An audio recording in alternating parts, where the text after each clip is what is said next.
कहानी की शुरुआत में हम एक ताकतवर आदमी को देखते हैं जिसका नाम हेरक्युलिस होता है। वो एक डरावने पानी के तालाब में एक खतरनाक जीव को ढूंढ रहा होता है क्योंकि उस जीव से उसके राज्य को खतरा होता है। और तभी अचानक से हेरक्युलिस को कोई पानी के अंदर खींच लेता है। अगले ही पल पानी में से 7 सिर वाला एक खतरनाक मॉन्स्टर निकलता है, लेकिन हेरक्युलिस उस मॉन्स्टर से डरता नहीं है बल्कि वो उसका डटकर सामना करता है और कुछ ही देर में हेरक्युलिस मॉन्स्टर को मार डालता है। उसके बाद अगले सीन में हेरक्युलिस का सामना एक बेहद खतरनाक जंगली सुअर से होता है। सुअर हेरक्युलिस के पीछे पड़ा होता है, पर हेरक्युलिस मौका देखकर एक ही झटके में सुअर को मार गिराता है। अब यहाँ से सीन फिर से कट होता है और दूसरे सीन में हेरक्युलिस का सामना उस टाइम के सबसे खतरनाक शेर से होता है जो अच्छे योद्धाओं को कच्चा चबा चुका था और उसकी खाल इतनी मजबूत थी कि उसे कोई हथियार भेद नहीं सकता था। तभी वो राक्षस हेरक्युलिस पर हमला कर देता है, पर हेरक्युलिस उसे भी मार डालता है। उसके बाद अगले सीन में हम एक आदमी को एक नुकीली लकड़ी के ऊपर लटका हुआ देखते हैं। अगर आदमी से एक छोटी सी चूक भी होती तो वो नुकीली चीज आदमी के पिछवाड़े में सीधी घुस सकती थी। दरअसल इस आदमी को कुछ लुटेरों ने बंदी बना लिया होता है और ये आदमी कोई और नहीं बल्कि हेरक्युलिस का भांजा होता है जिसका नाम लोलस होता है। यहाँ पर लोलस इन लुटेरों को हेरक्युलिस की वीरता की कहानियां सुना रहा होता है और कहता है कि वो तुम्हें छोड़ेगा नहीं। ये सुनकर सभी लुटेरे इस पर जोर जोर से हंसने लगते हैं। उसके बाद लुटेरे उसकी रस्सी में आग लगा देते हैं। ये देखकर लोलस घबरा जाता है, लेकिन तभी उसे सामने से कोई आता हुआ दिखाई देता है और उसे देख लोलस खुश हो जाता है। उस परछाई में से शेर की खाल पहने हेरक्युलिस निकल कर आता है। अब हेरक्युलिस यहाँ पर आकर लुटेरों को यहाँ से भागने का एक मौका देता है, पर लुटेरे सीधे उस पर हमला कर देते हैं। यह देखकर हेरक्युलिस एक ही बार में 5 लुटेरों को ढेर कर देता है। यह देखकर लुटेरों का सरदार गुस्से से लाल हो जाता है। फिर सभी लुटेरे हेरक्युलिस पर टूट पड़ते हैं, लेकिन यहाँ पर हेरक्युलिस अकेला नहीं होता बल्कि उसके साथ यहाँ पर उसके जांबाज साथी भी होते हैं जो हमेशा उसके साथ ही रहते हैं। उसके साथ एक लड़की होती है जिसका नाम अटलांटा होता है जो एक जांबाज तीरंदाज होती है। उसके बाद हम एम्फियारोस नाम के योद्धा को देखते हैं जो हमेशा भविष्यवाणी करता रहता है। उसी बीच हम टाइडूस नाम के बेहद खतरनाक योद्धा को देखते हैं जो पागलों की तरह लोगों को मारता है। उसके बाद हम ऑटोलिक्स नाम के योद्धा को देखते हैं जो एक चोर भी होता है पर दुश्मनों को बड़ी सफाई से मारता है। उसके बाद ये सभी लोग मिलकर लुटेरों की आधी मंडली का सफाया कर देते हैं और इधर लोलस की रस्सी बस टूटने ही वाली होती है। उसके पिछवाड़े में डंडा घुसने ही वाला होता है, लेकिन उससे पहले ही हेरक्युलिस उसे थोड़ा सा पीछे धकेल कर बचा लेता है और नुकीली चीज उसकी दोनों टांगों के बीच आ जाती है। उसके बाद हेरक्युलिस बचे हुए लुटेरों को जाने देता है पर उनके सरदार को मार देता है। उसके बाद एम्फियारोस यहाँ पर एक भविष्यवाणी करता है जिसमें वो कहता है, एक शेर और कौए का अनोखा गठजोड़ लाशों के समंदर में लड़ते हुए।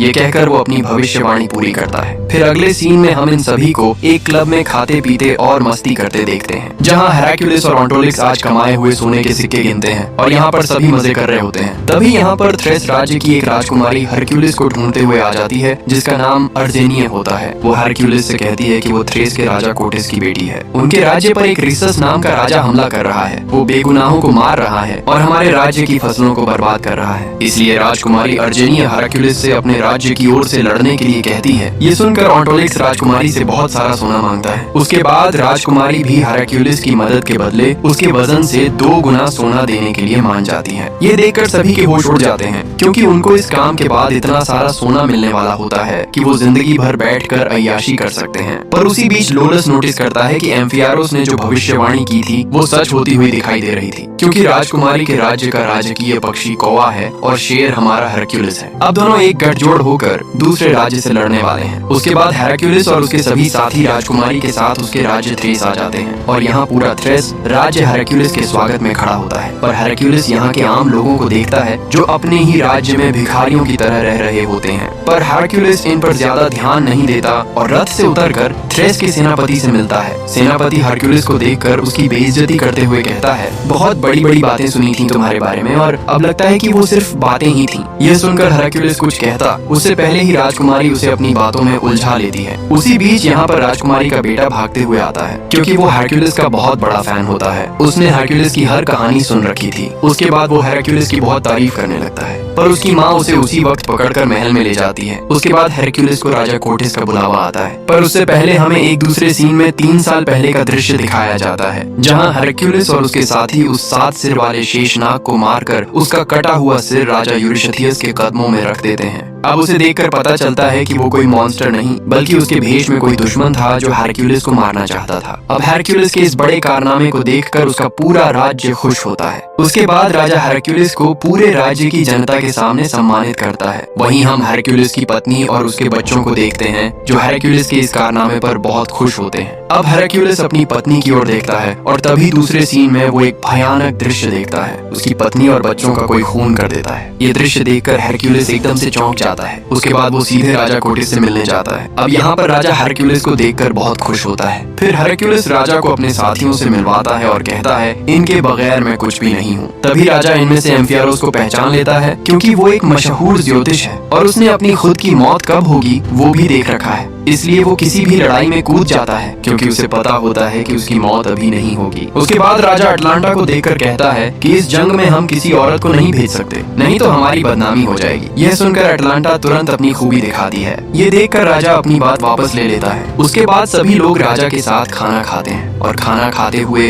राजा का सेनापति हेरक्युलिस और उसके साथियों को बताता है कि जिससे हमारी जंग होने वाली है उसे कोई आम इंसान नहीं मार सकता सिवाय किसी देवता के, क्योंकि उसके पास ऐसा काला जादू और शक्तियां हैं जिनसे वो किसी को भी अपने वश में करके भ्रम में डाल सकता है। और उसके पास ऐसी सेना है जो आधे जानवर और आधे इंसान है और वो बेहद शक्तिशाली है। उसके बाद राजा हेरक्युलिस को अपने गरीब राज्य के लोग दिखाता है और कहता है हमारे लोगों पर बहुत अत्याचार हो रहा है, पर अब आप आ गए हो तो हमें थोड़ा अच्छा लग रहा है क्योंकि हमें आप पर पूरा भरोसा है कि आप हमारी मदद करोगे। इस पर हेरक्युलिस कहता है मैं तो सिर्फ पैसे लेकर काम करने वाला एक आम आदमी हूँ। पर तभी राजकुमारी हेरक्युलिस के पास आकर कहती है हमारे बेटे को आप पर बहुत भरोसा है, इसलिए उस दरिंदे से हमारे लोगों को बचाकर शांति कायम कीजिए। उसके बाद हेरक्युलिस अपने साथियों के पास आकर कुछ बात करता है। फिर सुबह होते ही हेरक्युलिस और उसके साथी इस राज्य की कमजोर सेना को मजबूत बनाने के लिए ट्रेनिंग देने लगते हैं। तभी ऑटोलिक्स सभी को ढालों की दीवार बनाने के लिए कहता है और टाइडूस गुस्से में दौड़कर सीधे उस दीवार को तोड़ते हुए अंदर घुस जाता है और सबको गिरा देता है। ये देखकर हेरक्युलिस कहता है अगर तुम लोग इस प्रकार जंग लड़ोगे तो सब मारे जाओगे। उसके बाद हेरक्युलिस सभी सैनिकों को मोटिवेट करता है और सबको साथ में टिके रहने के लिए कहता है। तभी राजा का जासूस एक बड़ी खबर लेकर आता है। वो कहता है कि राजा रिसस के पास हमसे कहीं बड़ी सेना है जिसमें एक से बढ़कर एक सैनिक है और उनके पास राक्षस भी हैं। उसके बाद जासूस बताता है कि रिसस हमारे पड़ोसी राज्य पर हमला करने वाला है, उसके बाद हमारी बारी है। इस पर राजा कहता है हम अपने पड़ोसी राज्य की रक्षा करेंगे क्योंकि वो बहुत कमजोर है, इसलिए हम 1-2 दिन में ही वहाँ के लिए रवाना होंगे। लेकिन इस पर हेरक्युलिस राजा से कहता है अभी मुझे आपके सैनिकों को ट्रेन करने में 2 हफ्ते और लगेंगे। अगर हम इतनी जल्दी करेंगे तो हमारे राज्य को ज्यादा नुकसान होगा। पर इस पर जासूस राजा से कहता है रिसस आ रहा है। अब जासूस की बातों से राजा घबरा जाता है और वो अगले ही दिन युद्ध के लिए निकलने का आदेश दे देता है। लेकिन इस बात से हेरक्युलिस बिल्कुल सहमत नहीं होता। इधर हम अटलांटा को देखते हैं जिस पर सेनापति लाइन मार रहा होता है। फिर सेनापति अटलांटा के पास जाकर जबरदस्ती करने लगता है पर अटलांटा उसकी बुरी तरह धुनाई कर देती है। तभी वहाँ पर हेरक्युलिस आ जाता है और सेनापति पतली गली से निकल जाता है। उसके बाद हम राजकुमारी के बेटे एरियस को देखते हैं जो हेरक्युलिस को ढूंढ रहा होता है। तभी वो ढूंढते ढूंढते वहाँ आ जाता है और अचानक टाइडूस उस पर झपट पड़ता है। ये देखकर एरियस डर के मारे वहाँ से भागने लगता है। उसी बीच एरियस हेरक्युलिस से टकरा जाता है। अब एरियस हेरक्युलिस से टाइडूस के बारे में पूछता है। फिर हेरक्युलिस उसे उसके बारे में सब कुछ बताता है और कहता है वो इंसान कम जानवर ज्यादा है, इसलिए उससे दूर ही रहना। फिर हेरक्युलिस उसे अपने साथ ले जाता है। उसके बाद एरियस हेरक्युलिस से बातें करता है और कहता है मुझे आपके सारे कारनामों के बारे में पता है और मैं बड़ा होकर आपके जैसा बनना चाहता हूँ। उसके बाद दोनों एरियस की माँ के पास आ जाते हैं जो गरीबों का इलाज कर रही होती है। उसी दौरान हेरक्युलिस अपने गले का शेर का दांत निकालकर एरियस को दे देता है। ये देखकर एरियस बहुत ज्यादा खुश हो जाता है। फिर हेरक्युलिस वहाँ से चला जाता है। उसके बाद सुबह होते ही फिर से सभी लोग सैनिकों को ट्रेनिंग देने लगते हैं। उसी बीच हम लोलस को भी सैनिकों के बीच देखते हैं, पर हेरक्युलिस उसे जंग में लड़ने से मना करता है और कहता है तुम राजा कोटिस के साथ रहोगे जहाँ कोई खतरा न हो। लेकिन लोलस युद्ध में लड़ने की जिद करता है, पर हेरक्युलिस उसकी एक नहीं सुनता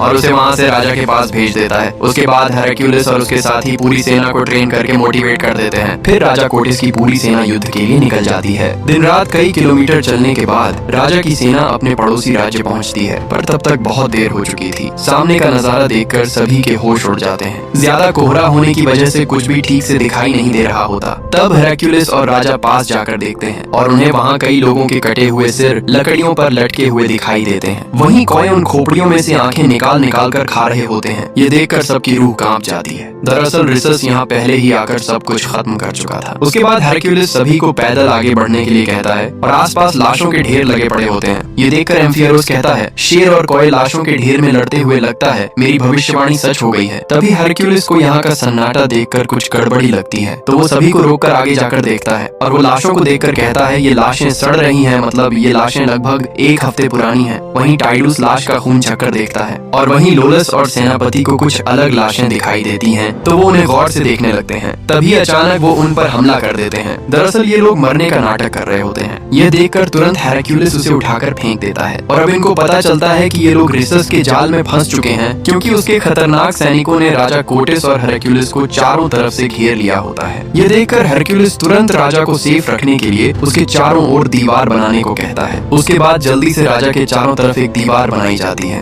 हेरक्युलिस एम्फियारोस से पूछता है, तुम्हारी भविष्यवाणी के हिसाब से क्या हम इस जंग में मारे जाएंगे? इस पर एम्फियारोस कहता है, मैं तो नहीं मरूंगा, पर तुम्हारा नहीं कह सकता। उसके बाद कबीले के सभी लोग जोर जोर से चिल्लाने लगते हैं। यह देखकर हेरक्युलिस लड़ाई के लिए तैयार हो जाता है। तभी एक सैनिक हमला करता है, पर हेरक्युलिस उसे एक ही घूंसे में ढेर कर देता है और वो दूर जाकर गिरता है। ये देखकर उसके साथियों की बोलती बंद हो जाती है और हेरक्युलिस की सेना खुश होकर हेरक्युलिस के नारे लगाने लगती है। यह देखकर सेनापति के भी होश उड़ जाते हैं। अब हेरक्युलिस जोर से दहाड़ मारकर सभी का हौसला बढ़ाता है। उसके बाद कबीले के सभी लोग एकदम चारों तरफ से इन लोगों पर टूट पड़ते हैं और यहाँ पर एक खतरनाक युद्ध शुरू हो जाता है। अब हेरक्युलिस और उसके सभी साथी दुश्मनों पर हमला करते हैं और एक एक करके दुश्मनों को मारने लगते हैं। अब दुश्मन ज्यादा होने की वजह से ढाल तोड़ने की कोशिश करने लगते हैं, पर इस बार दीवार मजबूत होती है और दुश्मन उसे तोड़ नहीं पा रहे होते हैं। इधर हेरक्युलिस एक बार में 5-5 दुश्मनों को मार गिराता है। वहीं अटलांटा भी अपने तीरों से कई दुश्मनों को ढेर कर देती है और एम्फियारोस भी कम नहीं पड़ता। सभी लोग एक साथ दुश्मनों पर टूट पड़ते हैं। उसके बाद कई घंटों तक युद्ध चलने के बाद दुश्मन ज्यादा होने की वजह से वो लोग ढाल तोड़कर अंदर घुसने लगते हैं। वहीं अटलांटा ऊपर चढ़कर अपने साथियों को कवर देती है। तभी एक दुश्मन ऊपर चढ़कर अटलांटा को मारने जाता है, पर ऑटोलिक्स वहीं से एक चाकू फेंक कर उसे मार देता है। उसके बाद दुश्मन इन लोगों पर भारी पड़ने लगते हैं। ये देखकर हेरक्युलिस तुरंत रथ लाता है और उससे दुश्मनों को मारने की कोशिश करता है। वहीं एम्फियारोस अपने रथ के दोनों तरफ धारदार ब्लेड निकाल देता है और दुश्मनों को काटते हुए चला जाता है। उसी बीच एक दुश्मन राजा पर हमला करने आ रहा होता है, लेकिन तभी हेरक्युलिस उसे कुचल देता है। उसके बाद हेरक्युलिस और उसके साथी दुश्मनों को भगा भगा कर मारते हैं। ये देखकर दुश्मन यहाँ से दुम दबाकर भागने लगते हैं। अब थ्रेस का राजा इस जंग को जीत जाता है, लेकिन वहीं से रिसस का एक अश्वमानव सैनिक ये सब देख रहा होता है। उसके कुछ देर बाद राजा कोटिस दुखी होकर वहाँ बैठा होता है और वो हेरक्युलिस से कहता है, हमारी आधी सेना तो यही मारी जा चुकी है, आगे हम रिसस से कैसे लड़ेंगे? इस पर हेरक्युलिस राजा से कहता है, मैंने आपसे पहले ही कहा था कि आपकी सेना बहुत कमजोर है, वो लड़ने योग्य नहीं है, मुझे उन्हें मजबूत बनाने में थोड़ा समय लगेगा। यह सुनकर अब राजा भी मान जाता है। इधर सेनापति अपने जासूस की खबर गलत निकलने पर उसे सजा देने वाला होता है, पर उससे पहले ही ऑटोलिक्स उसे ऐसा करने से रोक देता है और गलती इंसान से ही होती है कहकर उसे बचाकर अपने साथ ले जाता है। उसके बाद वहाँ पर राजकुमारी अर्जेनिया भी आ जाती है और वो हेरक्युलिस के घावों पर दवाई लगाती है। दवाई लगाते लगाते राजकुमारी हेरक्युलिस से उसकी फैमिली और बच्चों के बारे में पूछ लेती है, क्या तुम्हारे बच्चे हैं या नहीं? लेकिन इस पर हेरक्युलिस अजीब बर्ताव करता है और उसे वहाँ से जाने के लिए कह देता है। उसके बाद राजकुमारी चुपचाप वहाँ से चली जाती है। उसके बाद हेरक्युलिस सो जाता है और अगले सीन में हम एक गिलास गिरते हुए देखते हैं। हेरक्युलिस के हाथ खून में सने हुए होते हैं, वहीं उसकी पत्नी और बच्चे मरे पड़े होते हैं। उसके बाद राजा यूरिस्थियस हेरक्युलिस पर अपनी पत्नी और बच्चों को जान से मारने का इल्जाम लगा देता है और पूरे राज्य में और आसपास के राज्यों में ये बात फैल जाती है कि हेरक्युलिस ने गुस्से और पागलपन में अपने ही बीवी और बच्चों को मार दिया है। उसके बाद सभी लोग हेरक्युलिस से डरने लगते हैं। तभी उसकी नींद खुल जाती है और वो बहुत ज्यादा घबरा जाता है। उसी बीच हेरक्युलिस को कुछ अजीब बच्चों की आवाजें आती हैं, तो वो तुरंत उस आवाज का पीछा करते हुए वहाँ आ जाता है। यहाँ पर चारों तरफ लाशें ही लाशें पड़ी होती हैं और उन्हीं लाशों में उसकी फैमिली भी मरी पड़ी होती है। ये देखकर हेरक्युलिस अंदर तक हिल जाता है। तभी वहाँ पर एक 3 सिर वाला भेड़िया आकर उन लाशों को खाने लगता है। यह देखकर हेरक्युलिस अपने बच्चों को बचाने के लिए भागता है और भेड़िया भी उसे देखकर उस पर हमला करने आगे बढ़ता है, पर हेरक्युलिस उसे भाले से मारता है तो वहाँ पर कोई नहीं होता। तभी टाइडुस वहाँ आकर उसे संभालता है। अब हेरक्युलिस पूरी तरह से टूट चुका होता है, क्योंकि अब उसे भी लगने लगा होता है कि शायद उसने सच में अपनी फैमिली को नशे की हालत में मार दिया है। उसके बाद हेरक्युलिस सुबह उठकर मुंह धोता है। तभी एम्फियारोस हेरक्युलिस को अपनी भविष्यवाणी के बारे में बताता है और उसे अपने आप पर कंट्रोल करने के लिए कहता है। उसके बाद राजकुमारी अर्जेनिया हेरक्युलिस के साथियों के साथ आकर बैठ जाती है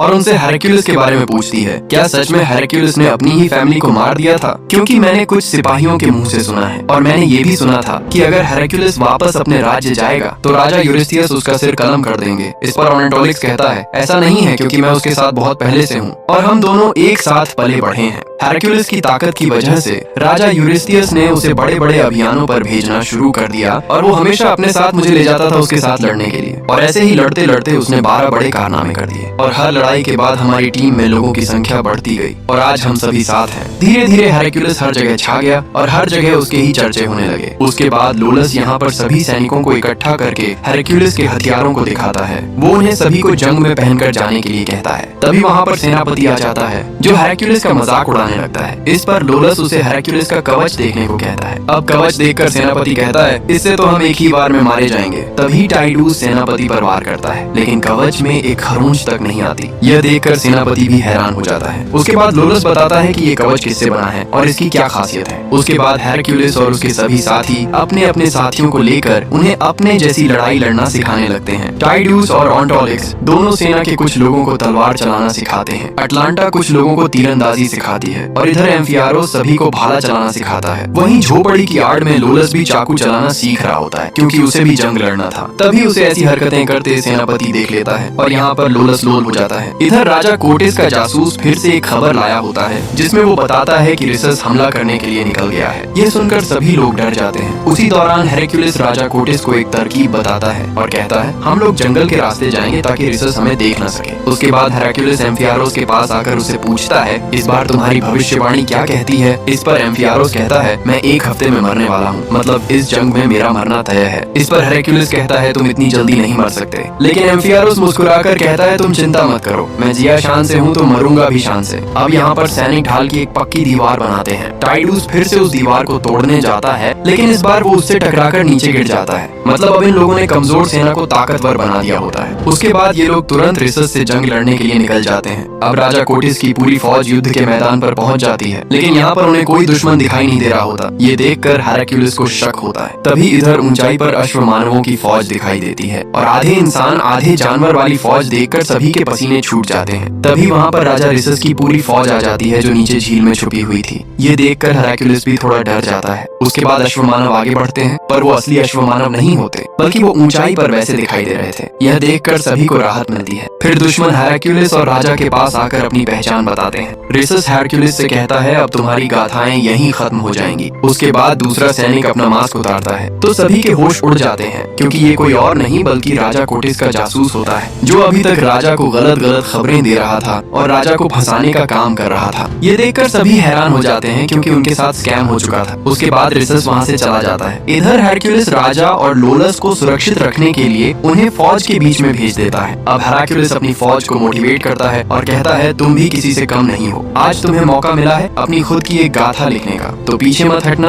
और डट कर लड़ना। ये सुनकर सभी लोग जुनून से भर जाते हैं। तभी रिसस की फौज हमला बोल देती है। ये देखकर हेरक्युलिस अपनी फौज को ढाल की पक्की दीवार बनाने के लिए कहता है। इधर रिसस की फौज बहुत पास आ जाती है। तभी साइड से अटलांटा रथों से हमला करती है और एक एक करके अपने तीरों से दुश्मनों को मारने लगती है। तभी नीचे से सभी तीरंदाज अपने तीर छोड़ने लगते हैं जिससे रिसस के कई सैनिक एक ही बार में मारे जाते हैं। अब हेरक्युलिस और उसके सभी साथी एक साथ टूट पड़ते हैं और वो भी एक एक करके दुश्मनों को मारने लगते हैं। तभी रिसस आग वाले तीर चलवा देता है। ये देखकर हेरक्युलिस जल्दी से अपने सैनिकों को ऊपर ढाल उठाने के लिए कहता है। ये देखकर एम्फियारोस को लगता है कि उसका समय आ गया है तो वो अपने हाथ फैलाकर मरने के लिए खड़ा हो जाता है लेकिन सारे तीर उसके चारों तरफ गिर जाते हैं और उसे एक भी तीर नहीं लगता। ये देखकर उसे लगता है कि शायद आज मरने का दिन नहीं है। इधर हेरक्युलिस का एक भी सैनिक नहीं मरता। ये देखकर रिसस भी हैरान हो जाता है। फिर हेरक्युलिस की सेना धीरे धीरे आगे बढ़ने लगती है। ये देखकर रिसस की सेना वहाँ से दुम दबाकर भागने लगती है। ये देखकर रिसस को बहुत गुस्सा आता है और वो अकेला ही हेरक्युलिस को मारने के लिए उसकी ओर आने लगता है। हेरक्युलिस भी वहीं खड़ा रहता है। तभी रिसस हेरक्युलिस पर हमला करता है लेकिन हेरक्युलिस उसे घोड़े सहित उठाकर फेंक देता है। उसके बाद राजा कोटिस रिसस को बंदी बनाकर अपने राज्य में ले आते हैं। ये देखकर उसके राज्य के लोग बहुत खुश होते हैं और वो लोग रिसस पर पत्थरों से हमला करने लगते हैं। उसके बाद राजा का सेनापति भी रिसस को लात मारकर गिरा देता है और उसके मजे लेने लगता है लेकिन तभी हेरक्युलिस वहाँ आकर ये सब रोक देता है और वो रिसस को अपने साथ आगे ले जाता है। उसी दौरान रिसस कोटेस हेराक्यूलिस से कहता है, तुम बहुत गलत लोगों की मदद कर रहे हो,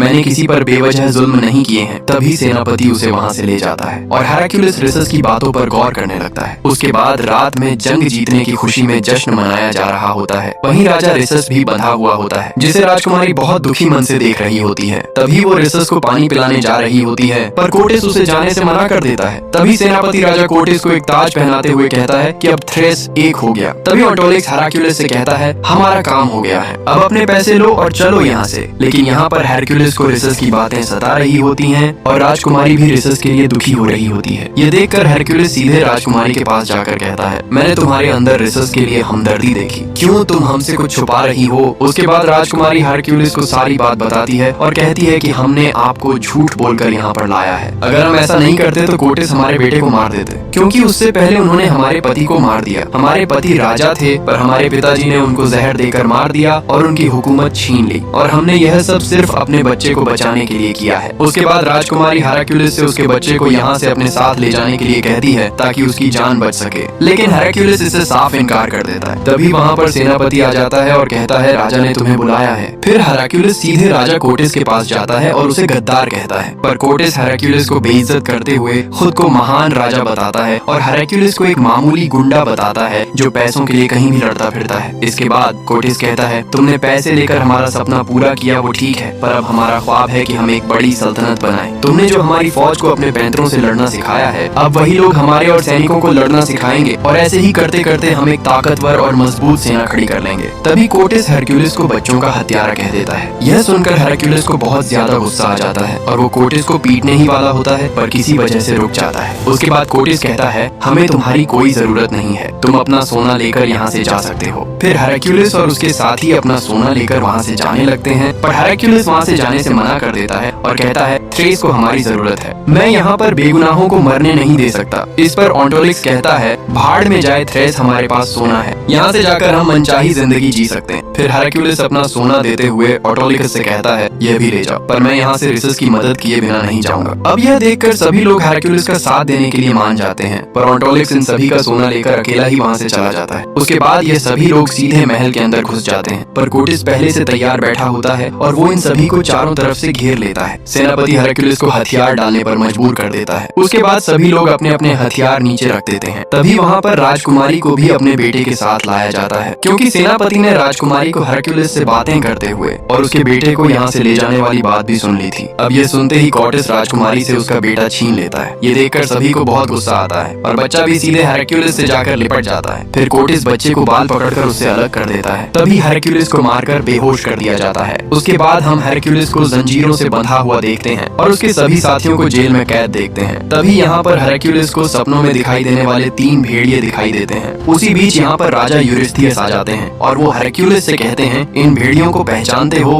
अब कहानी में एक नया ट्विस्ट आ जाता है, क्योंकि अभी तक कहानी में जो भी हुआ है इसी गद्दार की वजह से हुआ है। तभी कोटेस कहता है, राजा यूरिस्थियस और हम मिलकर पूरी दुनिया पर राज करेंगे। अब ये सुनकर हेराक्यूलिस और भी ज्यादा कंफ्यूज हो जाता है। उसके बाद हेराक्यूलिस को समझ आता है कि जिस दिन उसकी फैमिली की हत्या हुई थी उस दिन यही भेड़िए वहाँ पर थे, और जिस गिलास में वो शराब पी रहा था उसमें कुछ मिलाया गया था जिससे उसे होश नहीं था। फिर यूरिस्थियस ने इन भेड़ियों को छोड़ दिया और हेराक्यूलिस की फैमिली को मरवा दिया। फिर यूरिस्थियस कहता है, तुम्हारे बच्चे बहुत दर्दनाक आवाज में चीख रहे थे और उस आवाज से हमें बहुत सुकून मिल रहा था। ये सुनकर हेराक्यूलिस और उसके साथियों की रूह कांप जाती है और उनको बहुत ज्यादा गुस्सा आता है, और ऐसा यूरिस्थियस ने इसलिए किया था क्योंकि उसके राज्य में बच्चे बच्चे की जुबान पर हेराक्यूलिस के कारनामों और उसकी ताकत का नाम था। इससे यूरिस्थियस को लगने लगा था कि आगे चलकर उसके राज्य के लोग हेराक्यूलिस को राजा के रूप में देखना पसंद करेंगे, जिससे उसका राजा का पद छिन सकता था। इसलिए यूरिस्थियस हेराक्यूलिस को मरवाने के लिए कई पैंतरे आजमाने लगा, लेकिन हेराक्यूलिस की ताकत के आगे उसका कोई भी पैंतरा नहीं चला। उसके बाद यूरिस्थियस ने हेराक्यूलिस को उसके परिवार की हत्या के इल्जाम में फंसा दिया और उसे बदनाम करके राज्य से बाहर निकाल दिया। उसके तुरंत बाद कोटेस हेराक्यूलिस और उसके साथियों को मौत की सजा सुना देता है और वो सबसे पहले राजकुमारी यानी अपनी सगी बेटी को मारने का आदेश देता है। उसके बाद कसाई राजकुमारी को पकड़कर मारने करने के लिए बांधने लगता है। ये देखकर हेरक्युलिस को बहुत ज्यादा गुस्सा आ रहा होता है। तभी एम्फियारोस हेरक्युलिस को याद दिलाता है कि तुम कौन हो, तुम्हारे अंदर कितनी ताकत है और तुमने कितने कारनामे किए हैं। और इधर कसाई राजकुमारी को काटने के लिए तैयार होता है। उधर हेरक्युलिस एम्फियारोस की बातों से मोटिवेट हो जाता है। उसके अंदर एक नई ताकत आ जाती है जिससे वो जंजीरों को उखाड़ देता है और यहाँ कसाई राजकुमारी को काटने ही वाला होता है। तभी हेरक्युलिस उसे बचा लेता है और राजकुमारी को छुड़ाकर भगा देता है। यह देखकर कोर्टिस भेड़ियों को छोड़ देता है और भेड़िए सीधे जाकर हेरक्युलिस पर हमला कर देते हैं। अभी कोर्टिस और यूरिस्थियस दूसरी तरफ सुरक्षित जगह से ये सब देख रहे होते हैं। अब अकेला हेरक्युलिस 3 खतरनाक भेड़ियों से लड़ाई करने लगता है और इधर राजकुमारी हेरक्युलिस के सभी साथियों को कैद से आजाद करने की कोशिश करती है। वो हेरक्युलिस को मुसीबत में देखकर जल्दी गेट खोलने के लिए कहती है। इधर हेरक्युलिस एक एक करके भेड़ियों को मौत के घाट उतार रहा होता है। तभी एक भेड़िया उसे गिरा देता है पर हेरक्युलिस उसे भी शेर के दांत से मार देता है। यह देखकर राजा यूरिस्थियस तुरंत पतली गली से निकलने लगता है। उसके बाद हेरक्युलिस अपने साथियों को छुड़ाकर वहाँ से जाने लगता है और वो यूरिस्थियस को भागते हुए देख लेता है। हेरक्युलिस सीधे उसके पीछे जाने लगता है और उसके साथी सभी सैनिकों को संभाल रहे होते हैं। तभी एक सैनिक एम्फियारोस की तरफ भाला फेंकता है। उसे देखकर एम्फियारोस को लगता है कि अब उसकी मौत आ गई है, तो वो अपने हाथ फैलाकर उसके सामने खड़ा हो जाता है। पर हेरक्युलिस सही समय पर आकर उसे बचा लेता है और कहता है तुम्हें बहुत जल्दी पड़ी है मरने की। उसके बाद ये लोग राजकुमार रिसस को छुड़ाकर आगे बढ़ते हैं और इधर हेरक्युलिस यूरिस्थियस के पास पहुंच जाता है। अब हेरक्युलिस को देखकर यूरिस्थियस अपनी जान की भीख मांगने लगता है और कहता है हमें कोर्टिस ने भड़का दिया था, इसलिए हमने ये कदम उठाया था, हमें माफ कर दो। लेकिन हेरक्युलिस उसकी एक नहीं सुनता।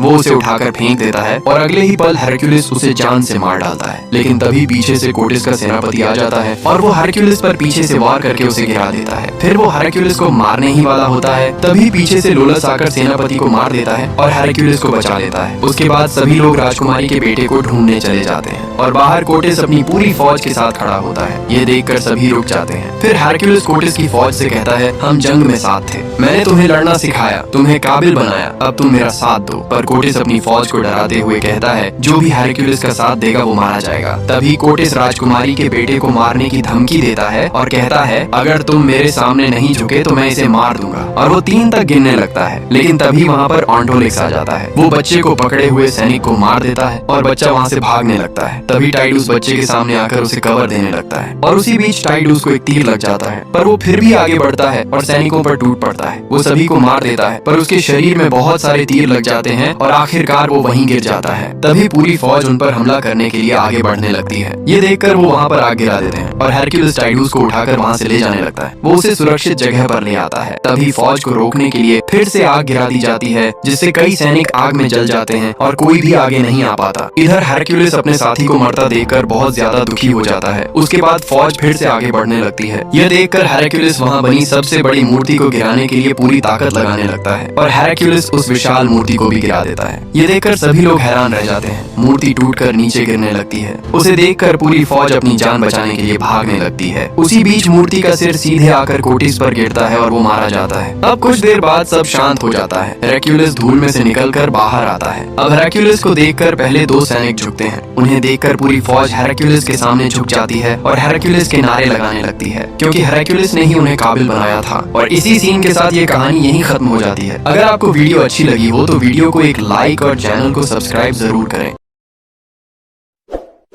इस वीडियो को लाइक करें, हमारे चैनल को सब्सक्राइब कर बेल आइकन जरूर प्रेस करें